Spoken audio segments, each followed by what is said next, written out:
ప్రస్తుత కాలంలో చాలా మంది ఒకటి కంటే ఎక్కువ ఫోన్లు యూజ్ చేస్తున్నారు. అందులో 2 కంటే ఎక్కువ సిమ్‌లు కూడా వినియోగిస్తున్నారు. అయితే మీరు ఎప్పుడో ఒకప్పుడు సిమ్ కార్డ్‌లు మీ పేరు పైన తీసుకునే ఉంటారు. కేంద్ర నిబంధనల ప్రకారం ఒకరి పేరు మీద గరిష్టంగా 9 సిమ్ కార్డ్‌లే ఉండాలి. ప్రభుత్వ వెబ్‌సైట్ సంచార్ సాథీ వెబ్‌సైట్ ద్వారా గతంలో మీరు తీసుకున్న నెంబర్లు, ప్రస్తుతం మీరు వాడుతున్న సిమ్ కార్డ్‌ల వివరాలు తెలుసుకోవచ్చు. గతంలో మీరు తీసుకున్న వినియోగం లేని సిమ్ కార్డ్‌లను నేరుగా ఆన్‌లైన్‌లోనే బ్లాక్ చేయొచ్చు.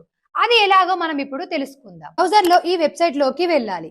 కింద సిటిజన్ సెంట్రిక్ సర్వీసెస్ కేటగిరీలో know your mobile connections click చేయాలి.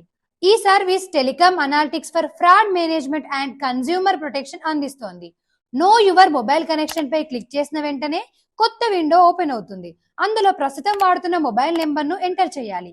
కింద క్యాప్చా కోడ్ను ఇవ్వాలి. వ్యాలిడేట్ క్యాప్చా బటన్ ని ప్రెస్ చేయాలి. పైన ఇచ్చిన మొబైల్ నెంబర్ కి ఓటీపీ వస్తుంది. దాన్ని కింద తెలిపిన బ్లాక్ లో ఎంటర్ చేసి లాగిన్ అవ్వాలి. మన పేరుతో ఏ నెంబర్లు రిజిస్టర్ అయ్యాయో వాటి వివరాలతో సహా లిస్ట్ వస్తుంది.